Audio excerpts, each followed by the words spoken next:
welcome back. Stasa23 here, back again with some knife therapy. And today I have for you the Jack Wolf Knives Sharpshooter Jack. Jack Wolf Knives was introduced to me last year at Blade Show. I was walking by their table and these beautiful artwork pictures caught my eye and brought me to their table. And then lo and behold, I saw some of their beautiful designs. And they had me. Not to mention Ben, the owner of Jack Wolf Knives, is a super nice guy. And we chatted for a while, and he kept me in mind and reached out to me, asked me if I was interested in checking out one of these for the channel. And of course, yeah, I had no hesitation there because I thought they were high quality, well-made slip joint knives, or should I say modern traditionals, in the sense of the materials. We will get to that later. Doing this review now because these will be available at dealers April 15th, this April 15th, 2022 at 11 a.m. Pacific, 2 p.m. Eastern Time. And I'm not sure exactly how big the runs are. You can check the site. It might say that there. But they will come in this particular variation with the green canvas micarta covers. You can get it with black canvas micarta covers, natural canvas micarta. And the micarta ones are going to run you $275. And there's also available a dark matter blue fat carbon for $299. All right, I'll pop some specs up on the screen and let's take a closer look at this knife. You have your traditional gun stock pattern handle. You can definitely see that rifle stock silhouette right here into the handle. I always thought slip joints were interesting. Even though I'm not a slip joint aficionado myself, I am a lover of knives, so if the design appeals to me, the knife is going to appeal to me regardless of what type of knife it is. And I will say, this one right here has been in the pocket every day in its slip sheath, every day since I got it. And I think it just may have converted me to start carrying a slip joint with me every day. And I'll tell you why later on. Take a look at that beautiful classic clip point blade right there. Nice top swedge that brings that tip down to a very, very needle-like point right there. You got a nice consistent satin finish on the primary grind. This knife has a very, very deep hollow grind on it. Comes down to a very nice and thin edge geometry.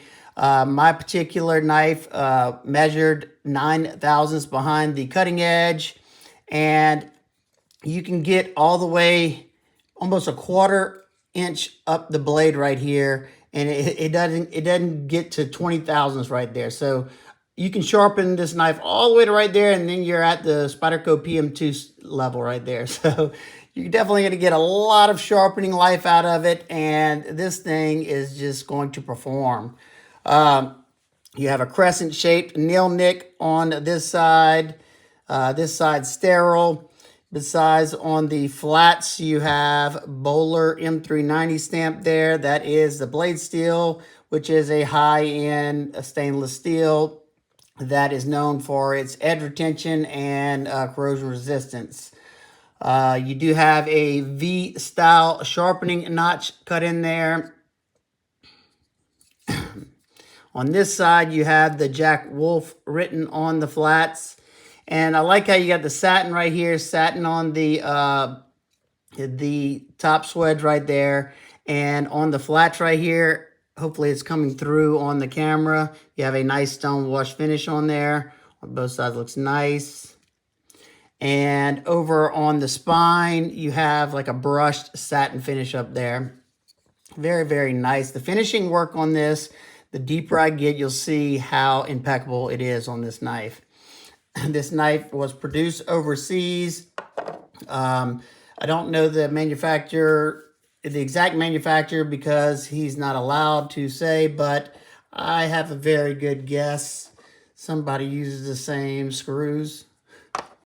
The knife also comes with a beautiful high quality leather sheath with the Jack Wolf Knives embossed logo there. Nice stitching there. I love that distressed look.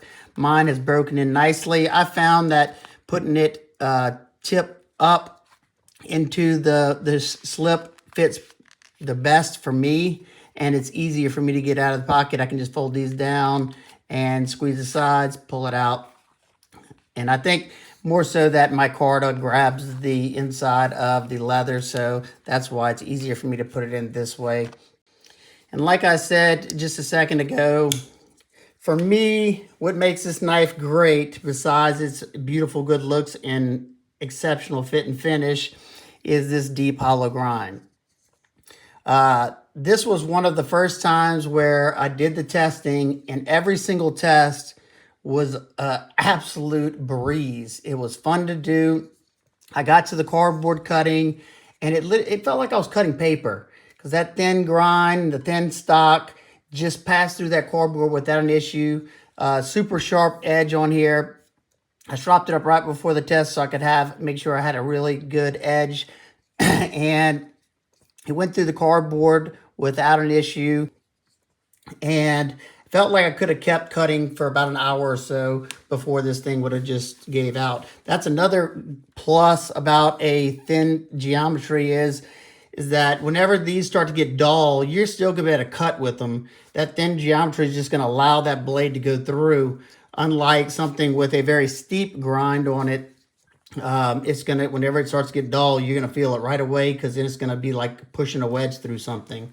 So that's another reason why I love these thinly ground knives. One side note that I experienced that you should know if you buy one of these knives, if you go to sharpen this knife on a fixed angled system, or even possibly freehand, but definitely with a I sharpened it on the wick and edge after all the testing, and I had it in the clamp, and I noticed whenever, because I had it clamped right here, so about that much of the tip area was sticking forward, and then, because I clamped it right here in the middle, I noticed that whenever I got to right here, that the weight of the stone and the pressure of me pushing it past was flexing the blade like big time. Now, luckily, it's got a proper heat treat on here, and if not, the blade probably would have snapped. But it was flexing, not an issue. That's something you're gonna have when you have a very thin area, especially that swedge bringing it down even thinner. I mean, look at that. That's wafer thin. Love it. All I did is whenever I was sharpening, I put one finger onto the blade right here and just stabilized it, and that did the trick. I'm sure if you're freehanding, you just make sure you're not pushing down on it hard or pushing more pressure, which you shouldn't be doing anyway. Just something to note. It wasn't like sharpening a fillet knife or anything, but something that I had to be mindful of because I didn't want to ruin my edge, widen the bevel, or I don't know, gouge it out. I followed the original bevel on here, and my particular knife was sharpened at 20 degrees per side, which I find to be a good balance whenever you have such a thin knife behind the edge, because you want to keep some strength depending on what type of cutting you're doing. I may drop this to about 17, because I usually find that's my sweet spot, to where it still has some strength. And it's that laser beam cutter you're looking for. But also, I did all the testing at 20 degrees per side, and it did really, really well, as you should be seeing right now with the cutting footage on the screen. Once I completed the cardboard, like I usually do, I moved on to test the ergonomics into the Pine 2x4. And at first, I was a little concerned because it's a thinner scaled knife, which, that usually just causes fatigue in the hand or maybe some twisting in the hand. But luckily, how that gun stock pattern comes down in the back filled the hand and had something to anchor onto, so it didn't feel like it was going to twist in the hand. And it is nicely contoured in the scales. I was kind of worried though, because where the micarta comes down to this thin spots, it's got not a sharp edge, but just almost a 90-degree edge right on the micarta. Thought it'd be an issue, but I'm very happy to say that during all the cutting, it was perfectly fine. No hot spots, no uncomfortable spots. I did not feel like I needed to put on gloves at any point. And a lot of that also has to do with the amount of effort it actually took to get through something, which was little to no effort. So I'm not having to put more force than I would normally have to put into some of these tests, because you have a thick edge bevel or the knife didn't come that sharp, you know, so on and so forth. So this is some of the reasons why this was such a pleasure to use. One thing to remember is that this is a dedicated super slicer, plus it's a slip joint knife. So you don't want to, you definitely don't want to treat it like one. When I go to cut a steak, I don't reach to grab a butter knife to cut that steak. So if you want to baton wood or put this edge under some heavy lateral forces, then grab a knife that can handle that. This thing is built to slice, and slice very, very well. I definitely saw that. It's gonna slice. It'll perform for you. You can cut some, you know, thick materials and stuff like that. You just got to be careful on how you're cutting. You don't want to be turning that edge into stuff because you don't have a lot of steel behind there that's gonna give you a lot of stability. You know, you're gonna want to do your direct on cuts, what a knife is really intended for.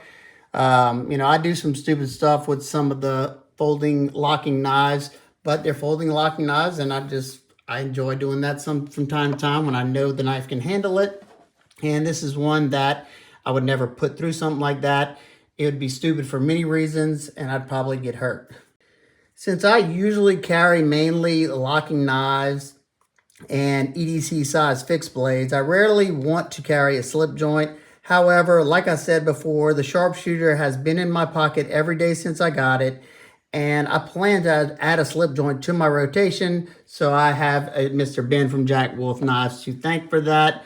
I appreciate that, sir, because now I have a much better appreciation of slip joints and the fine craftsmanship that they were built on. That said, I'm sure that the sharpshooter jack will be hogging up a lot of the pocket time over some of my other traditional slip joints. Okay, we're gonna check out the walk and talk. And remember guys, I am not a slip joint aficionado. I don't claim to be an expert at it.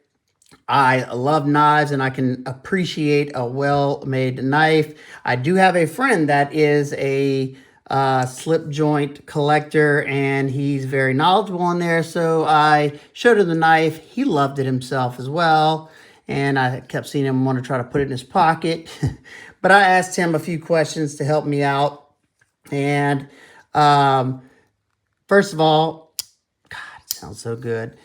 He was telling me that, I think he said it has a moderate pull. I think the pull's nice. It's got good tension to it, and the spring really sucks it in there once it breaks that spot. You got a nice half stop, nice and crisp. One thing else that you'll notice is all three positions, the back spring is completely flush. Very well done there. Nice, nice, nice. Also in the open position, perfectly flush there. Very nice, nicely mated together, just like all the other parts of this slip joint. Closed position, of course, nice and flush there as well. No gaps anywhere. The back spring is stainless steel, and it has a nice brush finish, just like the spine of the blade. I asked my friend to compare I think the number he gave me is on the pull, and He compared it to this GEC Heartland clip. And this one, he said, has about an 8 pull on it. 8 pull on it. And he said this one is really close, but he'd say probably a 7.5 on the pull. Something that I look at whenever I'm using a slip joint is, it's natural for me to put my thumb up here, and I could push down, but like this GEC, good spring tension where it pulls it right back up. And the Jack Wolf sharpshooter is just as good, if not better.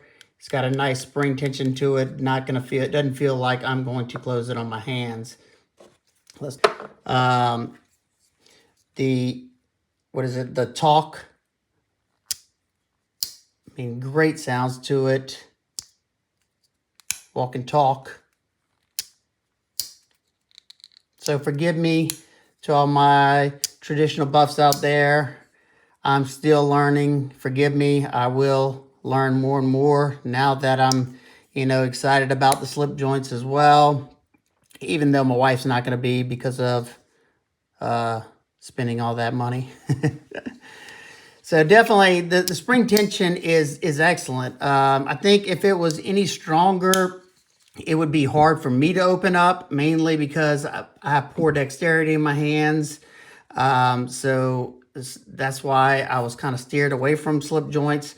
But one good thing about this sharpshooter jack is because of the way the handle's shaped, you got a good pinch grip that you can pull that blade open with. And also you can get your finger in the nail nick. I don't love using the nail nicks. It feels like nails on a chalkboard to me, kind of. But that pinch spot is very, very nice there. Easy for me to open and do what I need to do with it and close it up. I'm not sure if I'm even opening and closing it right. I know I see a lot of people do like this, which is fine. But once again, my dexterity is not good enough for me to feel good to do that. So let's move on to the handle. You have, like I said before, nice OD green canvas micarta covers there. Very nice. It's got a smooth finish to it. It's not polished. It definitely still has some nice grip, and it will take a nice patina. As you can see, mine was a lot lighter in the unboxing than it is right now. It's definitely taken on some of my hand oils already. You have a titanium frame with a dark blasted finish on it that has a nice little texture to it. Not overly textured, but nice texture to it. You have the titanium bolsters on the top and bottom. You have the fluted titanium bolsters, my bad. You can see the little fluted areas here and here. I love how they did these chamfers on the back end right there. Kind of has like a coffin shape to it, maybe. I don't know. I don't know if that's the term, but I've seen somebody talk about that. It looks cool there.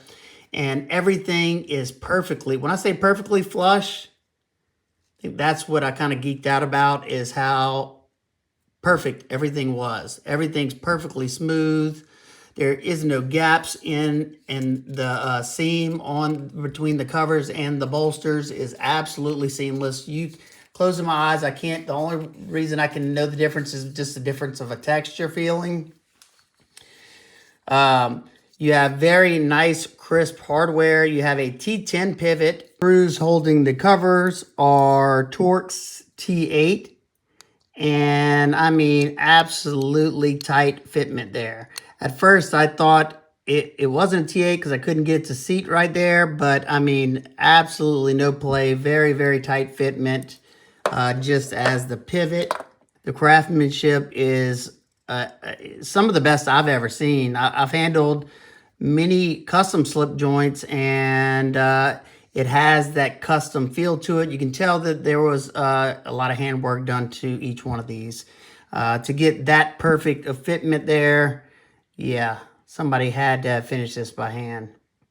I've done lots of modification work, And the only way to get this, in my opinion, I don't know any other way, but is to, do that on a grinder, make it perfect, square it up, do some hand sanding, make everything just right. And that they did here. I can only imagine how long it takes to put each one of these together. There's got to be a lot of man hours in each one of these. To speak on carry some, like I said, we talked about the pocket slip and how I like to put it in there because it fits good like this. I usually just threw this in the front right pocket and it just dangles in the pocket. I'm usually not a fan of slips in the pocket, but the weight on this is not bad whatsoever. All right, first in grams, we have 70.1 grams, which is 2.47 ounces. So extremely, extremely lightweight. And let's throw it in that slip. With the slip, it's only 3.1 ounces. So nice and lightweight. Now I realize why I would forget it's in the pocket. Only time that I really noticed it was in the pocket is when I was wearing my lightweight shorts. You could feel it a little bit more. Quick size comparisons with the Benchmade Proper and the Victorinox Pioneer X. Very good size comparison with the Proper. Compared to two locking knives, you have the Civivi Bow, excellent size comparison, and the Ontario Rat Model 2. All right, nitpicks and complaints. I had to be very, very critical looking over with a fine tooth comb, and only really two things kind of stood out to me. With the sharpening notch, it's barely clearing the plunge right there. And you can see I sharpened it up right after the test, and it just ever so slightly started to widen up. That may have been my fault but I like whenever they go up some, like if it's not going to be on this side of the plunge, go up some, then over. But not the end of the world, not hurting the functionality, and you'll probably get a few more sharpenings before it widens up back there. And something that I kind of just side noted, and that's all it's really going to be, is they could maybe have softened. You can see the actual edge right there on the micarta. They could have maybe softened that edge a little. But that said, I cut a bunch of stuff. And even after the testing, I continue to cut with it. And even though I can feel those edges, it wasn't bad enough to where it was a deal breaker or anything. If I wanted to, I could knock that down. But I get why they don't do that, is because they want everything to be nice and crisp, the lines. And, that makes sense for such a beautiful knife. So I'd love to hear y'all thoughts on it and your thoughts on Jack Wolf knives. I know that he has converted me to wanting to carry slip joints again. Again, this is just a very, very fine piece of cutlery. So do I recommend it? Well, this is all I can say on that. If you can afford to spend the money on this, you like the overall design, you're looking for a very well-made, high-quality slip joint in premium, high-quality stainless steel. I know some people want their patina. He might have something in the future on that. We don't know. M390 is an excellent steel. And if you want something that is going to slice better than any other production knife that I know of, I mean, I'm sure there might be some other slip joints that are super thin like this, but excellent, excellent slicers, basically all I'm saying. Then I definitely recommend it to you. So there you go. If you have any questions, comments, concerns, please leave them down below. Even if you have a question for Mr. Ben himself of Jack Wolf Knives, I'm sure he'll be watching the video. So y'all can ask away. I'm sure he will do his best to answer y'all.